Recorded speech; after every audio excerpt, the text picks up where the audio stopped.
इस महंगाई के दौर में किस तरह से आप अपने पैसों की बचत कर सकते हैं और अपने टाइम की बचत कर सकते हैं। अपने घर में मौजूद चीजों को अपने इस्तेमाल में लाके अपनी लाइफ को बहुत आसान बना सकते हैं। सो नाज़रीन, आज की इस वीडियो में मैं आप लोगों के लिए इतनी जबरदस्त सी टिप्स और आइडियाज लेकर आई हूँ जिसकी वजह से आप लोगों की लाइफ बहुत ही ज्यादा आसान होने वाली है और खास तौर पर आपके बहुत सारे पैसों की बचत होने वाली है। सो नाज़रीन, टाइम जाया किए बगैर ही चलते हैं अपनी आज की टिप्स की तरफ। बिस्मिल्लाहिर्रहमानिर्रहीम। अस्सलाम वालेकुम नाज़रीन, welcome back to my channel. उम्मीद करती हूँ कि आप सब लोग बिल्कुल ठीक ठाक होंगे। टिप नंबर 1 हमारी ये है कि जैसे हम कहीं शादी वगैरह के अंदर जा रहे होते हैं और हमारी ज्वेलरी इसी तरीके से देखे अगर हम सारी ज्वेलरी को अपने पर्स के अंदर डालेंगे तो वो एक साथ बहुत ही खराब हो जाती है ज्वेलरी, जिसकी वजह से हमारे बहुत सारे पैसे भी बर्बाद हो सकते हैं और हमें ज्वेलरी को ढूंढने में भी बहुत ज्यादा मुश्किल का सामना करना पड़ सकता है। तो इसके लिए एक बहुत ही आसान सी टिप है। तो देखिए, इस तरीके के ग्लासेस के बॉक्सेस तो हर किसी के घर में अवेलेबल ही होते हैं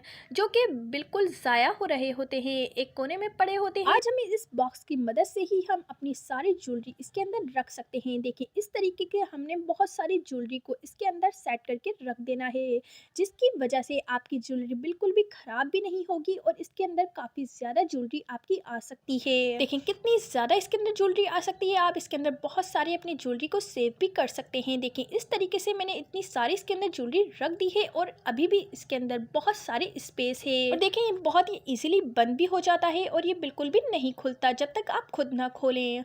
तो आपकी ज्वेलरी इसमें से कहीं भी नहीं जाने वाली और बिल्कुल भी खराब भी नहीं होने वाली। देखिए, ये मेरे पास बहुत ही छोटा सा पर्स है जिसमें मैं अभी भी काफ़ी ज़्यादा सामान इसके अंदर रख सकती हूँ। मेरी ज्वेलरी भी इसके अंदर बिल्कुल सेव आ चुकी है और काफ़ी ज़्यादा मेरी इसके अंदर ज्वेलरी भी आ चुकी है और मैं इसके अंदर अभी अपना मोबाइल फ़ोन वगैरह भी रख सकती हूँ बहुत ही इजीली और ये स्पेस भी बहुत ही कम लेता है। उम्मीद करती हूँ कि आपको मेरी ये टिप बहुत ही ज़्यादा पसंद आई होगी। तो चलते हैं अब अपनी नेक्स्ट टिप की तरफ। तो नेक्स्ट टिप हमारी ये है कि देखें, इस तरीके के ग्लासेस होते हैं, सन ग्लासेस हों या फिर आईसाइट वाले ग्लासेस हों, ये बहुत ही ज़्यादा गंदे हो जाते हैं। देखिए, इस तरीके से ये काफ़ी ज़्यादा जो ग्लासेस हैं ये काफ़ी ज़्यादा गंदे हो चुके हैं और जहाँ पर खारा पानी हो, खारे पानी की वजह से तो इस पे धब्बे धब्बे पड़ जाते हैं, जिसकी वजह से देखने में काफ़ी ज़्यादा मसला हो रहा होता है ये। और अगर हम इसको ज़्यादा रगड़ने की कोशिश करें तो इस पे स्क्रैचेस भी आ सकते हैं, तो इसको बहुत ही एहतियात के साथ साफ करना होता है। तो आज मैं आपको बिना पैसे ज़ाया किए, बिना किसी लिक्विड के इसको साफ करने का बहुत ही आसान सा तरीका बताने वाली हूँ। सो नाज़रीन, आपने करना क्या है कि ग्लासेस को फ्रीज़र के अंदर, जी हाँ, फ्रीज़र के अंदर आपने सिर्फ 1 मिनट के लिए फ्रीजर के अंदर रख देना है और 1 मिनट बाद इन ग्लासेस को अब फ्रीजर के अंदर से निकाल लेना है और आप देखेंगे कमाल। सो नाज़रीन, फ्रीजर में रखने की वजह से ग्लासेस के ऊपर इस तरीके से धुंध सी आ गई होगी, धुंधलापन सा। देखिए, इस तरीके से एक जो ग्लासेस के साथ जो कपड़ा आता है, मलमल का कपड़ा भी आप यूज कर सकते हैं या फिर आपके पास ये वाला कपड़ा हो तो वेल एंड गुड है। इस तरीके से हमने इस कपड़े की मदद से इसको साफ कर देना है। अगर आपके पास ये वाला कपड़ा नहीं हो तो आप मलमल का कपड़ा भी यूज कर सकते हैं। बहुत ही हल्के हाथों से इसको बहुत ही अच्छे से साफ कर लेना है और ये बिल्कुल न्यू जैसा हो जाएगा। और सन ग्लासेस को भी आपने इसी तरीके से चमका लेना है और ग्लासेस को आप हमेशा नरम कपड़े से ही साफ किया करें। बहुत ही छोटी सी टिप थी, उम्मीद करती हूँ कि आपको बहुत ही ज्यादा पसंद आई होगी। टिप नंबर 3 भी हमारी बहुत ही ज्यादा काम की होने वाली है।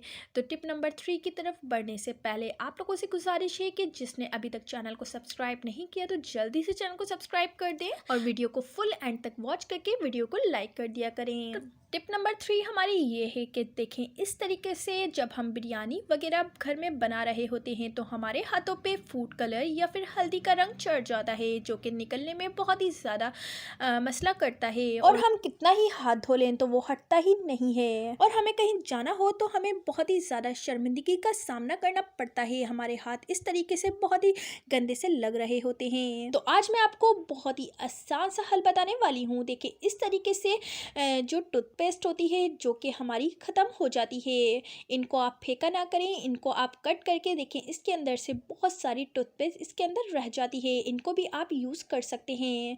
देखें, ये मैंने कट किया है, इसके अंदर बहुत सारी टूथपेस्ट है और एक लेना है टूथब्रश जो कि हमारे ख़राब हो जाते हैं उनको हम फेंक देते हैं, उनको भी आप फेंका ना करें, उनके भी बहुत सारी टिप्स हैं। तो मैं आपको आगे वीडियोस में बताती रहूँगी। उन टूथब्रश को भी आप फेंका ना करें, उनको भी संभाल के रख दिया करें। तो आपके बहुत ज़्यादा पैसे उनकी वजह से बच सकते हैं। देखिए इस तरीके से मैंने टूथपेस्ट के अंदर टूथब्रश डाला तो काफ़ी ज़्यादा टूथपेस्ट आ चुका है। इस तरीके से हमने टूथब्रश के ऊपर लगाकर इस तरीके से रब करना है, हैंड पे हल्के हल्के हाथों से बिल्कुल रब करना है और पानी के साथ रब करना है। ठीक है, इस तरीके से हम रब करेंगे तो देखते जाएंगे आपके बहुत ही ईजिली इसका स्टेन, फूड कलर का स्टेन हो या किसी भी तरीके का स्टेन हो, वो ईजिली उतर जाएगा। आप देखिएगा अब कि कितने इजीली ये वाले स्टेन चले जाएंगे। आपको अपने हाथों को छुपाने की भी ज़रूरत नहीं पड़ेगी और शर्मिंदगी का सामना भी नहीं करना पड़ेगा। जब भी आपके हाथों पे फूड कलर वगैरह ऐसी चीज़ें लग जाएं तो आप फ़ौरन से ये वाली टिप्स ज़रूर फॉलो करके देखिएगा, आपको बहुत ही ज़्यादा पसंद आने वाली है। देखिए एक कपड़े से मैंने साफ़ किया और इस तरीके से ये बहुत ही ईजीली से बहुत ही देखें बिल्कुल साफ़ हो चुका है और सारी जो फूड कलर था वो कपड़े के ऊपर आ जाएगा। देखिए इस तरीके से ये वाला हाथ देखें और ये वाला हाथ देखें, इस हाथ पे से बिल्कुल भी फूड कलर नहीं लगा हुआ और बिल्कुल अच्छे से साफ़ हो चुका है इस हाथ पे से। उम्मीद करती हूँ कि आपको ये टिप बहुत ही अच्छी लगी होगी। अब चलते हैं टिप नंबर 4 की तरफ। टिप नंबर 4 भी हमारी बहुत ही ज़्यादा यूज़फुल होने वाली है। सो नाज़रीन, जैसा कि छुरियाँ तो सबके घर में ही होती हैं, छुरियों की धारें बहुत ज़्यादा ख़राब हो जाती हैं जिसकी वजह से हमें वेजिटेबल्स वगैरह कट करने में बहुत ही ज़्यादा प्रॉब्लम का सामना करना पड़ता है और जिसकी वजह से हमें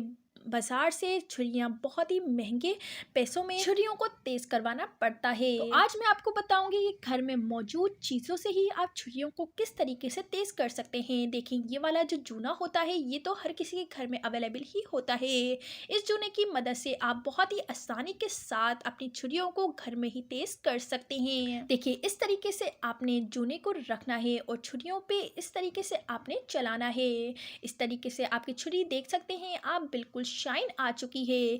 तो ये छुरी इसका मतलब है ये बहुत ही ज़्यादा शार्प हो चुकी है। इस टिप को आप ज़रूर फॉलो करके देखिएगा, आपको बहुत ही ज़्यादा अच्छी लगने वाली है। आप इसी जूने की मदद से आप पोटैटो पीलर को भी या फिर ऑनियन कटर को भी इसी तरीके से तेज कर सकते हैं, वो भी बहुत अच्छे से शार्प हो जाएंगे। सो नाज़रीन, आप लोगों को ये टिप कैसी लगी कमेंट सेक्शन में अपनी राय का इज़हार लाजमी कीजिएगा। सो नाज़रीन, अपने पैसे और वक्त की बचत करने के लिए आपको यहाँ पर बहुत सारी टिप्स देखने को मिलेंगी। सो नाज़रीन, चैनल को जल्दी से सब्सक्राइब कर दें ताकि आपको हर वीडियो का नोटिफिकेशन आपको फ्री में मिल सके। वीडियो को लाइक कर दें। अल्लाह हाफिज़।